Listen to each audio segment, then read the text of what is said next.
Translation by His Divine Grace, A.C. Bhaktivedanta Swami Srila Prabhupada. This is Lord Brahma speaking. He says, "By His will I create. Lord Shiva destroys, and He Himself, in His eternal form as the personality of Godhead, maintains everything. He is the powerful controller of these three energies." Srila Prabhupada's purport. The conception of one without a second is clearly confirmed here. The one is Lord Vasudeva, and only by his different energies and expansions are different manifestations, both in the material and in the spiritual worlds, maintained. In the material world also, Lord Vasudeva is everything. As stated in Bhagavad Gita 7:19, Vasudeva sarvam iti. Everything is Vasudeva only. In the Vedic hymns also, the same Vasudeva is held to be supreme. It is said in the Vedas, Vasudevat paro brahman nadchanyorta sti tatvataha. In fact, there is no greater truth than Vasudeva. And Lord Krishna affirms the same truth in the Bhagavad Gita 7:7. Mata parataram nanyat. There is nothing above me, Lord Krishna says. So the conception of oneness, as overly stressed by the impersonalist, is also accepted by the personalist devotee of the Lord. The difference is that the impersonalist denies personality in the ultimate issue, whereas the devotee gives more importance to the personality of Godhead. Srimad Bhagavatam explains this truth in the verse under discussion. Lord Vasudeva is one without a second, but because he is all-powerful, he can expand himself as well as display his omnipotencies. The Lord is described here as omnipotent by three energies, Tri Shakti Drik. So primarily, his three energies are internal, marginal, and external. This external energy is also displayed in the three modes of goodness, passion, and ignorance. Similarly, the internal potency is also displayed in three spiritual modes, Samvit, Sandini, and Hladini. The marginal potency, or the living entities, is also spiritual, Prakritim vidina me param, but the living entities are never equal to the Lord. The Lord is nirasta samya atishaya. In other words, no one is greater than or equal to the Supreme Lord. So, the living entities, including even such great personalities as Lord Brahma and Lord Shiva, are all subordinate to the Lord. In the material world also, in his eternal form of Vishnu, he maintains and controls all the affairs of the demigods, including Brahma and Shiva. So this is a very nice description of the hierarchy coming down from the Supreme Personality of Godhead through all his different energies in the different various spiritual realms and material realms, even down to an ant. So everyone has an authority, and everybody is subordinate to someone. So even, as Prabhupada says here in the purport, that even great personality as Lord Brahma and Lord Shiva are all subordinate to the Lord. And yet the Lord is so humble. He eternally takes a form as a barefoot cowherd boy, carrying a bamboo flute and herding cows. So he becomes subordinate to the cows. He's herding them. He's taking care of them. He's maintaining them. He's subordinate to his mother, Yashodamai. He's subordinate to everyone. So Krishna sets the example of how to be humble, how to take the subordinate position, because that subordinate position is our constitutional position. It's our reality.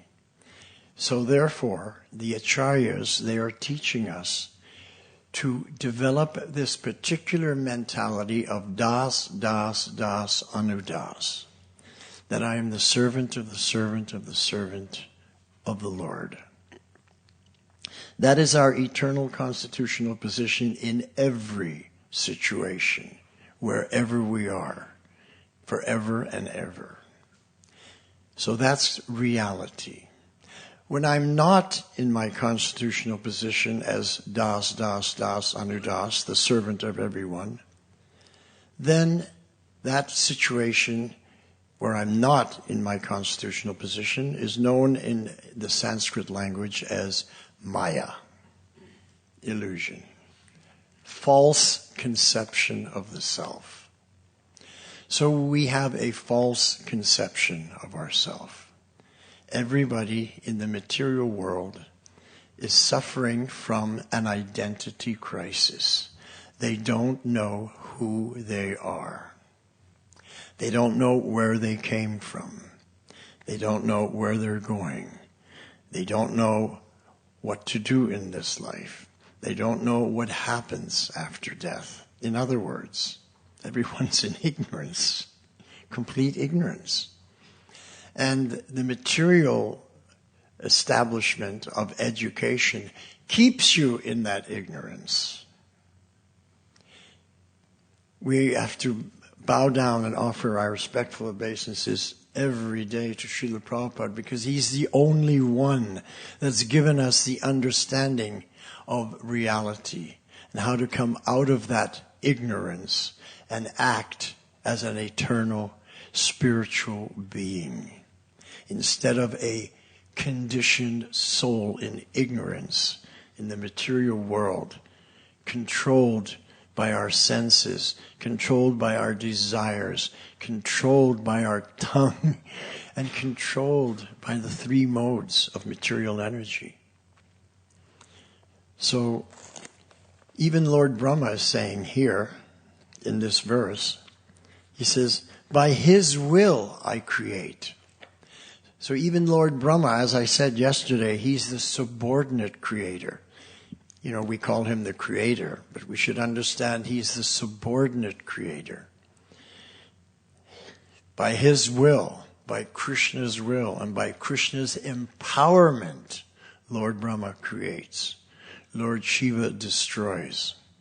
And Krishna expands himself into Vishnu Tattva forms, and as this Vishnu, Mahavishnu, he maintains everything.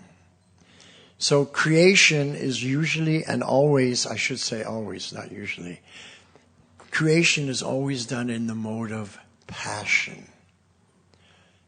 And destruction is always in the mode of ignorance. Why is destruction in the mode of ignorance? Because something has been created and maintained and now we're destroying it. That's stupid, doesn't make sense. So that's the mode of ignorance. And maintenance is the mode of goodness. So I remember a class in 1975 when I was living in the Los Angeles temple. And Prabhupada finished his class by saying, so, if you follow all my instructions that I have given you, the chanting of the rounds, attending the classes, the kirtans, the artis, honoring Mahaprasad, going out, distributing the books, trying to benedict the conditioned souls. He said, so if you follow all my instructions, I guarantee at the end of this life, you go back home, back to Godhead. Prabhupada gave a guarantee. So in the Brahmachari ashram, we were all pretty excited. Wow, Prabhupada gave a guarantee. We're all going back to Godhead. Ki jai. Piece of cake. That's what we were thinking.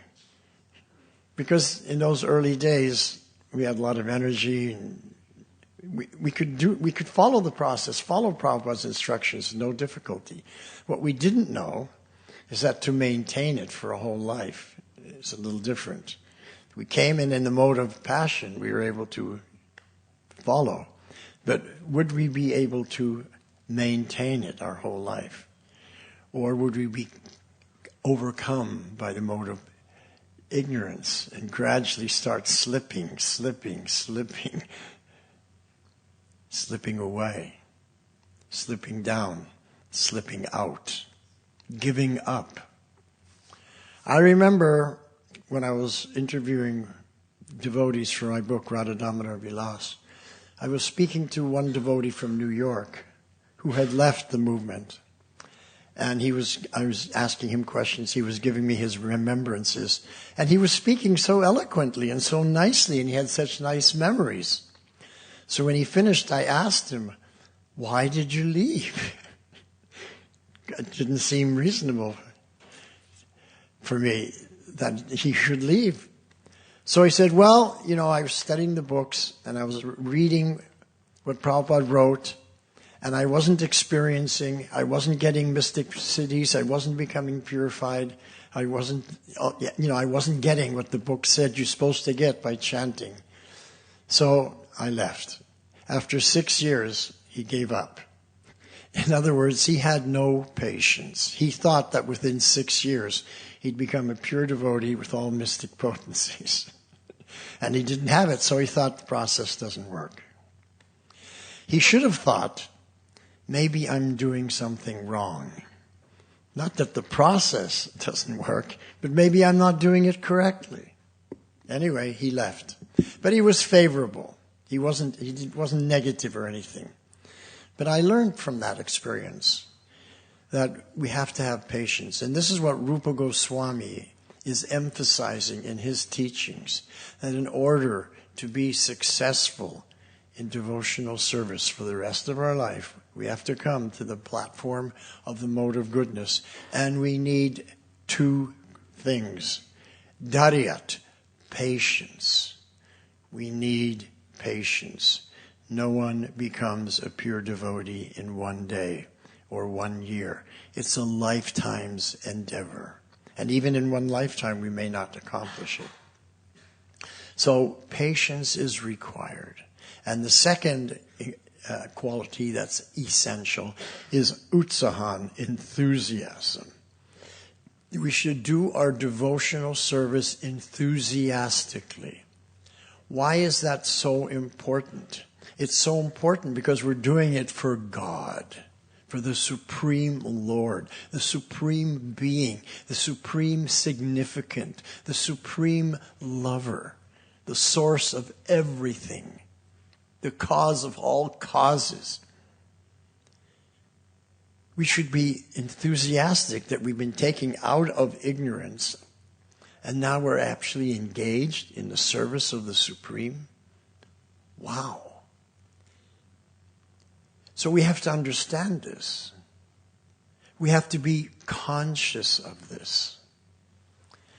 And that reminds me of another thing that Prabhupada taught me, because in another class, he said something that really caught my attention. So he was speaking about we have to become fixed up.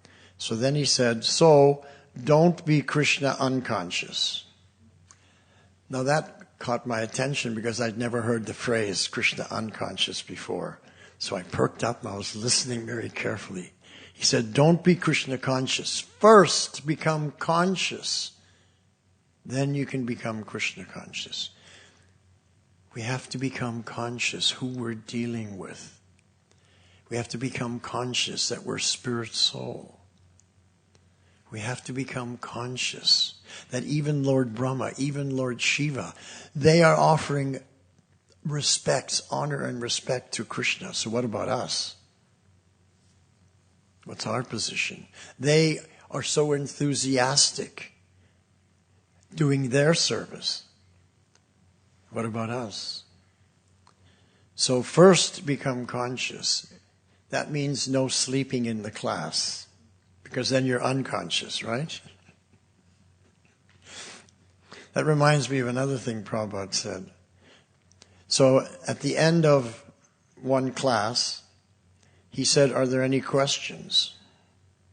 He looked around. No one raised their hand. So then he said, "Does anybody have a question?" Nobody raised their hand. I never raised my hand ever to ask Prabhupada a question.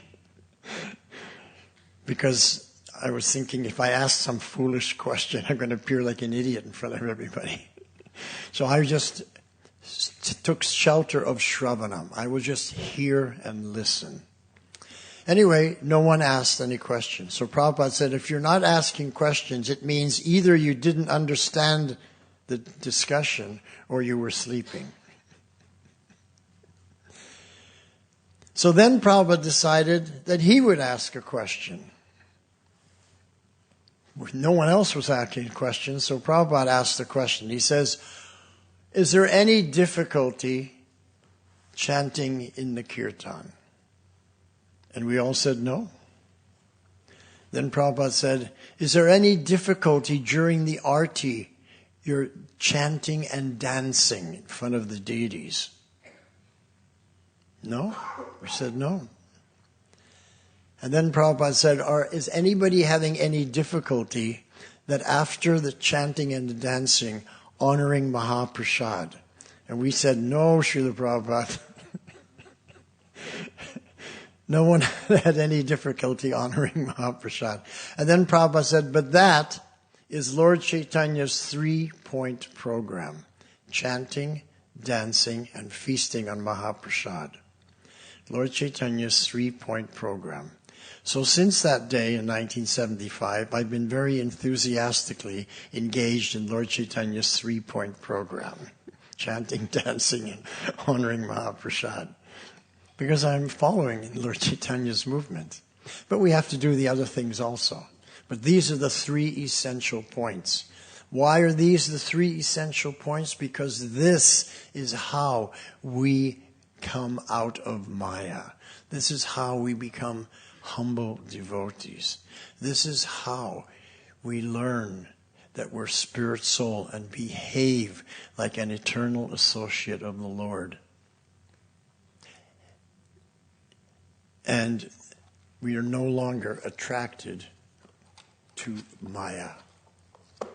So in the beginning, our hearts are full of Maya. We bring our bag and baggage with us. We don't have much devotion.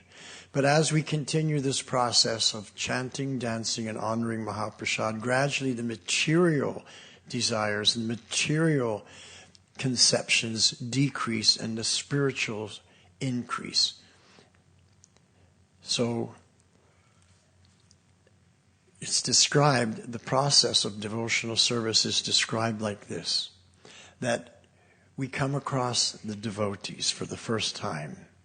We get a book, we get invited to a Sunday feast or something, and we're really impressed. We're thinking, wow, these people, they're so dedicated, they're so sincere. That was my first experience when I first came to the temple in Soho Street. I was already following a yoga process. I was already vegetarian, doing the yoga process. I had my sadhana, the whole thing, but it was Mayavad. And then I saw the devotees, they were always offering obeisances to one another. And I thought, wow, these devotees, they're so humble. Because I had read in all the books of the Mayavadi books that I had been studying, those yogis, that the true symptom that you're making advancement in spiritual life is humility. And I saw the devotees always offering obeisances to each other, and I thought, wow, these people are really sincere. They're really advanced. So I thought, let me come and join this group. Because I was going from guru to guru, group to group, checking it out, trying their process. So I thought, okay, let me try this process. And if something better comes along, I can always move on. Nothing better ever came along. So we're so fortunate that we've reached the topmost level of spiritual life, because the Shastra says that to come to the platform of the process of bhakti yoga, it means that in previous lifetimes you visited all the holy places. You've taken your bath in all the holy rivers. You've chanted all the mantras and studied the Shastras. And you've received the benedictions of all the holy persons, the sadhus in the holy different places. So now, at 80% you've accomplished. The final 20%, you've come to devotional service. So because of what we've done in our past, we've come here. We're at this level now. So everybody, when they come to devotional service, it should be understood that we've already completed 80% of what is required in order to go back home, back to Godhead. Now the final 20%. The final 20%. So we may all be at different levels. Someone may be at 81, someone may be at 82 or 84, but we're always practically on the same level. And at any moment, any one of us can slip and momentarily forget. And therefore, by the association of each other, we stay fixed in devotional service. Now, I remember a morning walk in Los Angeles Temple where Prabhupada was discussing this particular verse in the 9th chapter of Bhagavad Gita. Api chet sudaracharo bhajate mam ananyabhak. That if you've taken up this process, you're living in the temple, you're performing devotional service, but if you fall down, and Krishna says in that verse, even if you fall down to the most abominable sinful activity, if you pick yourself up and carry on in devotional service, sadhur eva samantavya, Krishna says, I still will consider you to be a sadhu. Because Krishna understands. We're like children in devotional service. We haven't done devotional service in past lives. This is very rare, to come to the position where you're being trained up to serve directly the Supreme Lord. So we're newcomers.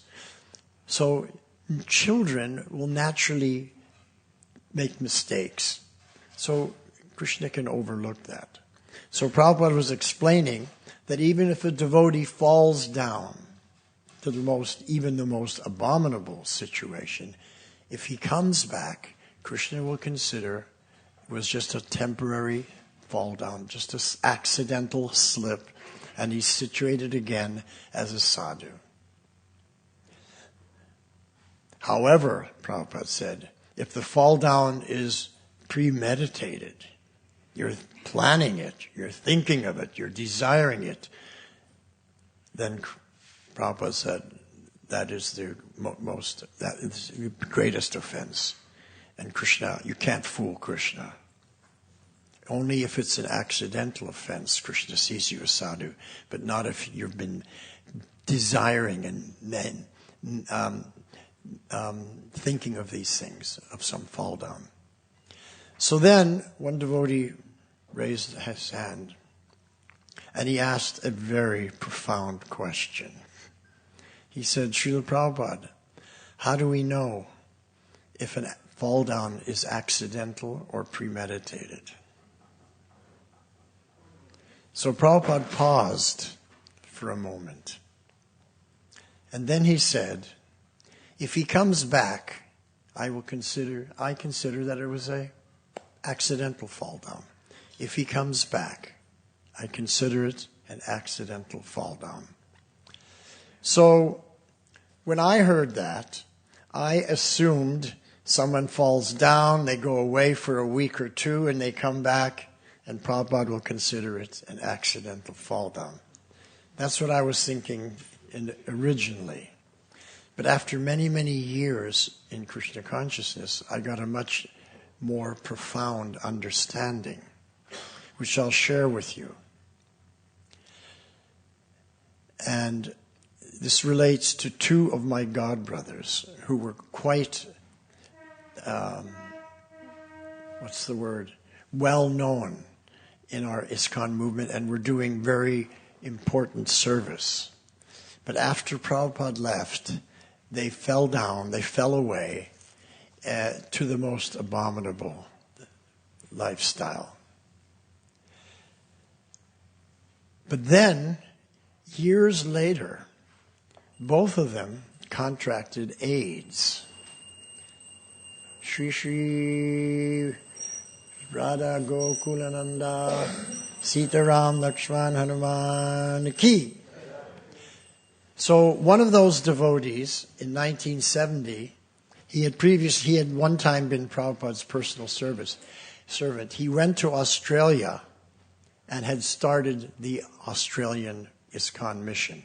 So when the Australian devotees heard that he had AIDS and he was going to die within a short period of time, they organized a collection.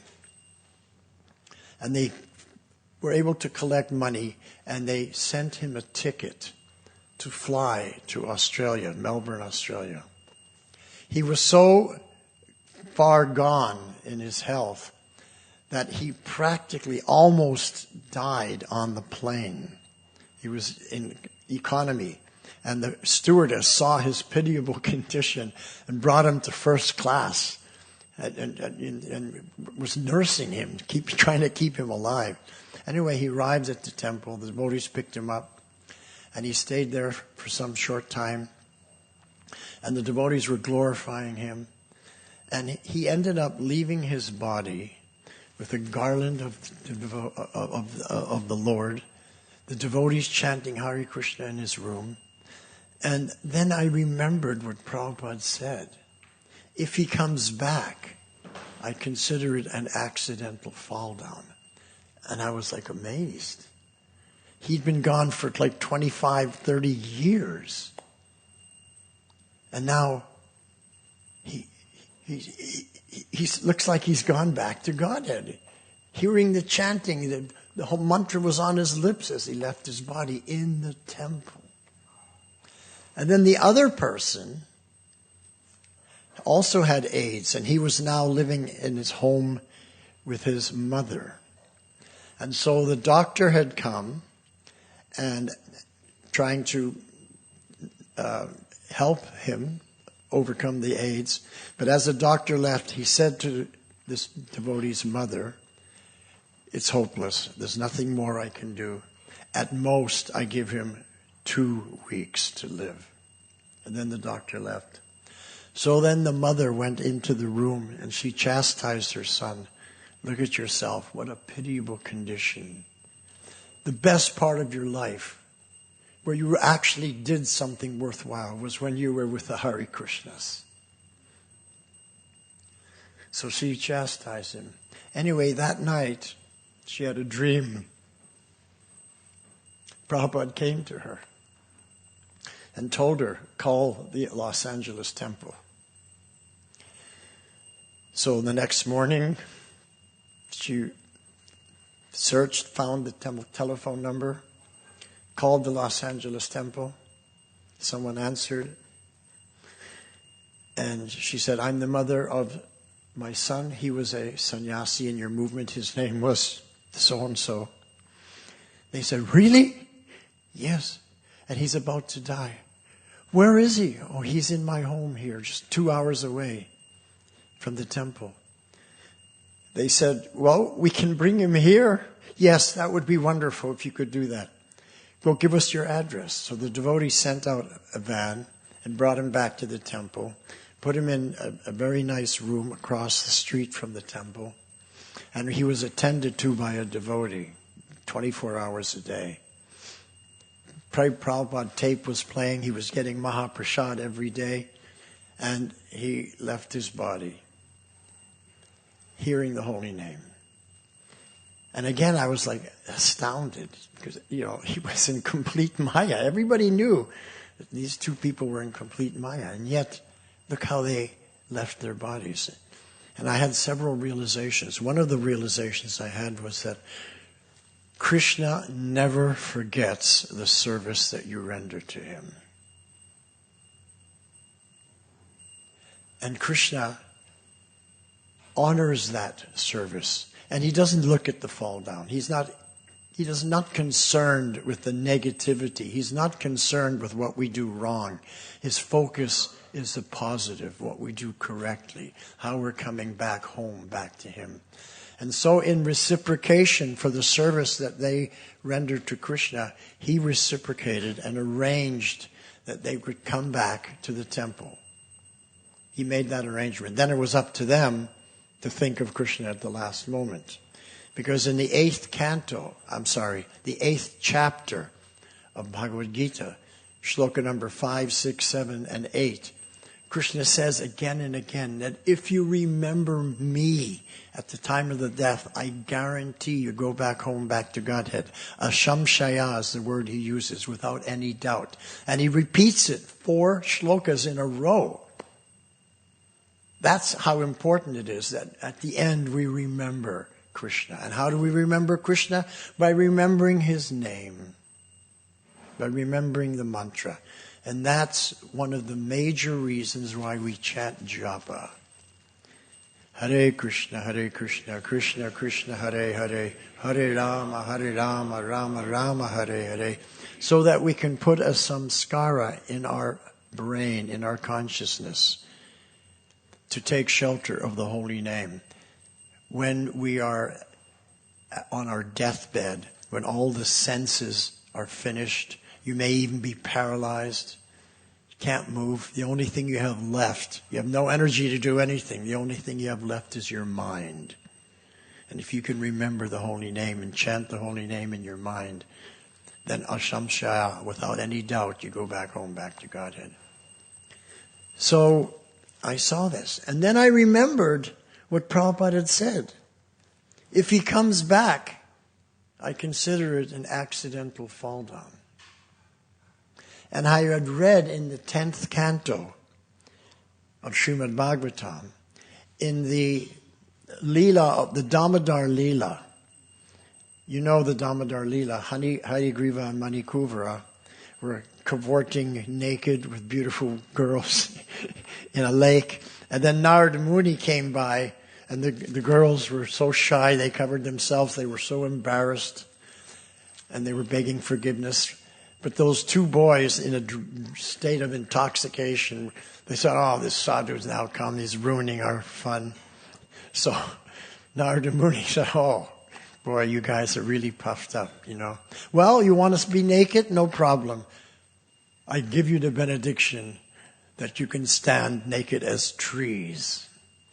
And when they heard that, they went, because they knew he was a sadhu. And that whatever he said was going to be true. And now they were in shock. And Narada Muni, when he saw how shocked they were, well, he's a devotee, he's a Vaishnava, he's got a soft heart. So he thought maybe I was a little too heavy. But once you utter, and the words come out, you can't retract them that didn't happen. So he added something. He said, however, you will become trees in the courtyard of Nanda Maharaj when Lord Krishna performs his pastimes on earth, and you'll get his darshan. So he added that to the curse, which was a benediction. So here we are now, it's Damodar Leela, and Mother Yashoda has tied up Damodar to the grinding mortar because he's been a naughty boy. She says, now I'm going to go back to the kitchen to cook milk sweets for you. You just stay here.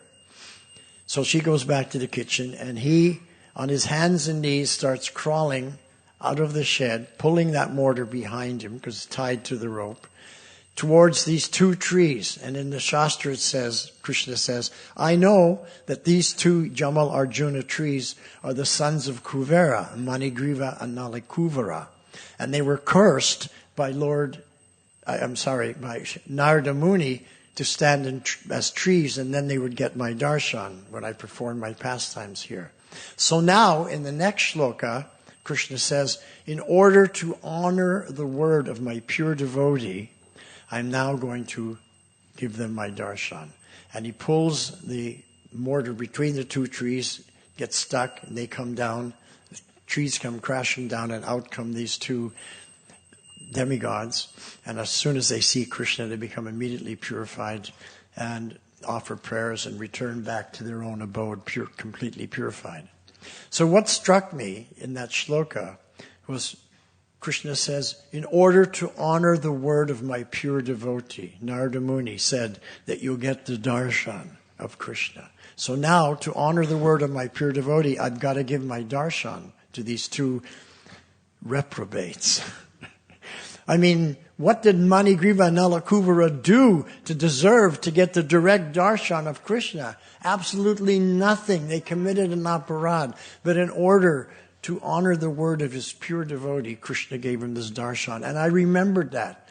And I remembered what Prabhupada said, that if they come back, I consider it an accidental fall down. So in order to honor the word of his pure devotee, Srila Prabhupada, Krishna arranged for them to come back and leave their bodies in the association of the holy name. This is causeless mercy. Causeless mercy. So we are so fortunate, and we should understand how fortunate we are. We should become very conscious of what our situation is and our service and everything. And remember what Prabhupada told me. First become conscious. Then you can become Krishna conscious. Don't be Krishna unconscious. Thank you very much. Srila Prabhupada Ki Jai. Any comments or questions? Yes. Can you give this Mataji the mic? Hare Krishna, thank you so much for a wonderful class, Prabhu. And thank you for explaining how you said we've come to this point where we are by many pious activities. Maybe you mentioned that, for example, bathing in the Ganga and so on. And I was just wondering, at the same time, I remember in Nectar of Devotion it is said that actually no matter how many austerities and penances and sacrifices we perform, we cannot come to the point of devotional service unless we receive the mercy of the pure devotee. So I was just wondering, is it possible to not to have any piety from the previous life or this life and still come to the point of devotional service just by the mercy of pure devotee? Yeah, of course. It's in our Shastra. For example, Mrigari the hunter. Everybody understand her question? Can you get the mercy of the Lord when you have no pious activity? You're completely doing sinful activity. So Mrigari the hunter, he not only killed animals to eat, but he also half killed the animals to see them suffer. He got pleasure from seeing the suffering of others. And when Narada Muni was traveling through that forest and saw half-killed animals suffering, who is doing such a thing? Then he came across Mrigari. He said, no, that was me. So then he gave him his mercy and became a devotee immediately. You know the story of Mrigari the hunter? Well, there it is. That's the answer to your question right there. We can also consider ourselves. When we first came to devotional service, we were living lives that were not devotional, were not pious. We were eating cow. The cow, Gomata, so dear to Krishna. If you were eating hamburgers, you were eating a cow. We're so sinful. The Vedic culture, the lowest form of human being is the Chandala. How low is the Chandala? He's a dog eater. What's lower than a dog eater is a cow eater. In the Vedas, no one could even conceive of eating a cow. Even the demons wouldn't consider eating a cow. And yet we ate cow. So we were the most fallen. Krishna picks up the most fallen. And Prabhupada gave us the mercy.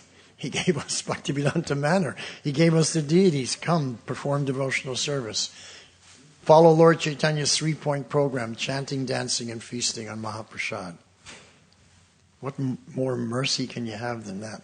So yeah, the answer to your question is yes. Causeless mercy. We don't deserve such mercy. It's causeless mercy. by the pure devotee, and by the Lord. Did that answer your question? Yes, thank you so much. I think sometimes we may think, oh yeah, I must have done so much in my previous life to come to this point, but I feel like it's maybe better not to think like that. Maybe better to think that actually, no, it's really causeless mercy, and I think that keeps us humble.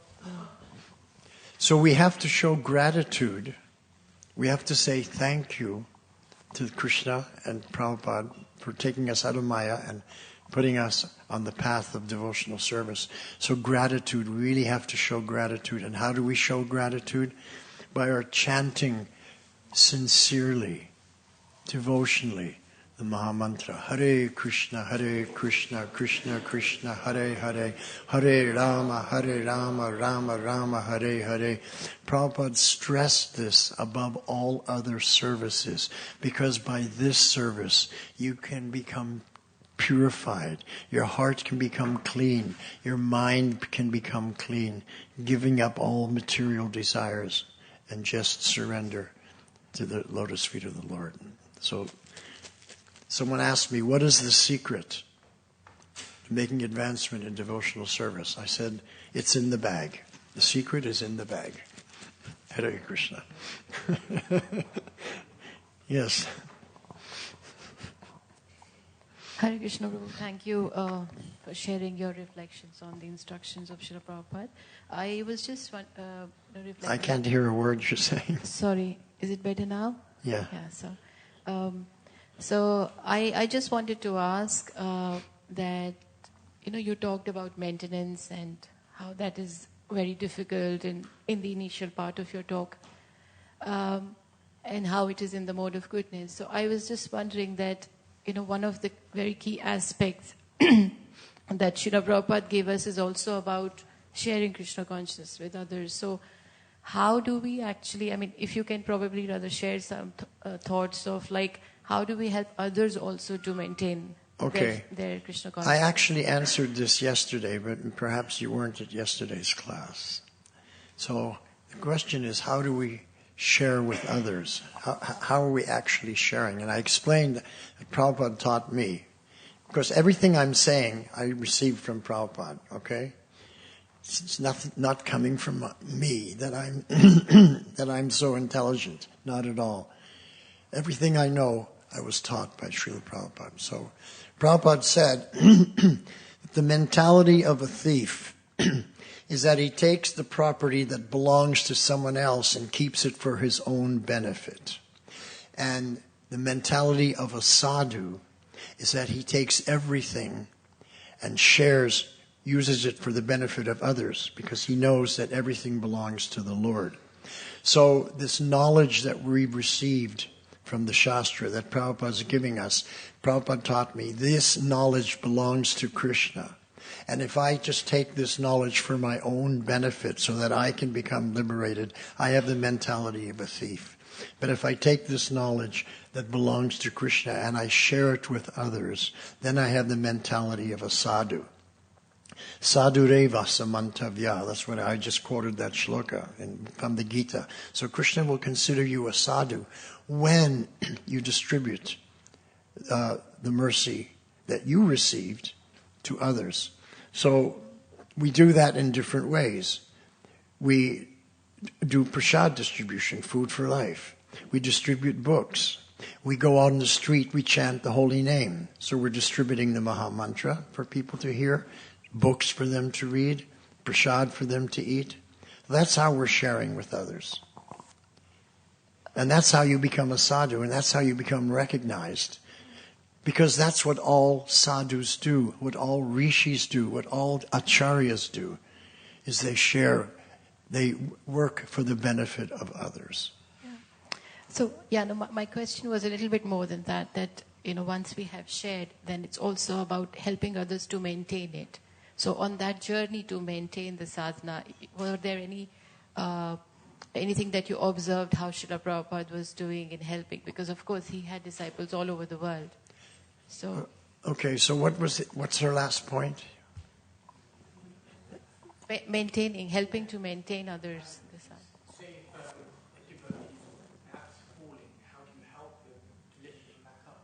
Oh, devotees who have fallen, how do you help them come back to the devotional service? Well, that's a very difficult thing to do. Sorry? The question is, when we bring someone to Krishna consciousness, how do we help them to maintain? How do you help them maintain so they don't fall down? Okay, everyone had a different... they heard something different. Well, the thing is this, how to maintain. You have to show love and affection and friendship to devotees. You have to honor and respect devotees.